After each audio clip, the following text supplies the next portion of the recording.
அடுத்ததாக மதுரை நாடாளுமன்ற தொகுதி. நான் பட்ட பாடு உங்களுக்கு தெரியணும்ல. மதுரையில் என் கட்சி பிள்ளை மருத்துவர் இருந்தான், அவனை நிறுத்த போனேன். அவன் எல்லா தகவலும் கொடுத்துட்டான். நிறுத்துறதுக்கு ஆர்வம். உன் மாமனார் வீட்டில் என் மகளுக்கு நான் சத்தியம் பண்ணி கொடுத்துருக்கேன், என் மருமகனுக்கு எந்த ஆபத்தும் இல்லாமல் பாதுகாப்பேன்ட்டு. தேர்தலில் நிறுத்துறது அவ்வளோ பெரிய ஆபத்தா எனக்கு தெரியல, சரின்னு விட்டேன். அப்புறம் சண்முக பாரதின்னு ஒரு தம்பி, மீனாட்சி அருத்தவனர் வளர்த்துறான், ரொம்ப நல்ல பிள்ளை, நம்ம கட்சி பிள்ளை. அவனை நிறுத்துறதுக்கு அவனுக்கு அவ்வளோ விருப்பம். அண்ணன் சொல்லி நான் நிற்கிறேன்ட்டு. அவன் மனைவி ஒத்துக்கல, அவங்களும் மருத்துவர் தான். என்னை விவாகரத்து வேண்டிட்டு வேணா அவரை கூட்டி போங்கன்ட்டாங்க. என்னடா நான் என்னமோ கொலைக்களத்துக்கு கூட்டி போற மாதிரி, அவனை உலக புகழ்வர் தானே கூட்டிட்டு போறேன். அது விட்டேன்.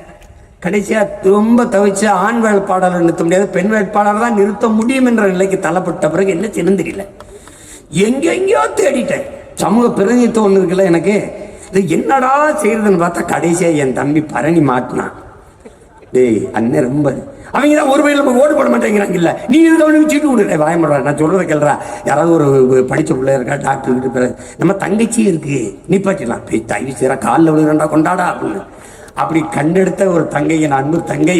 இங்கே பாருங்க, அவங்க முனைவர், யாதவா கல்லூரியினுடைய வணிகவியல் துணை பேராசிரியர், அதோட பண்பலை வரிசைகளுடைய அறிவிப்பாளர். 10 ஆண்டுகளா அவள்கிட்ட பேச்ச கொடுக்காதீங்க, எவனும் தப்பிக்க முடியாது. என் அன்பு தங்கை சத்யாதேவி அவர்களை நான் மதுரை வேட்பாளராக, வெற்றி வேட்பாளராக அறிவிப்பதில் பெருமையும் மகிழ்ச்சியும். என் சொந்தக்காரங்களாம் நம்பி நிறுத்துறேன், கைவிட்டுறாதீங்க, நல்லா இருப்பீங்க.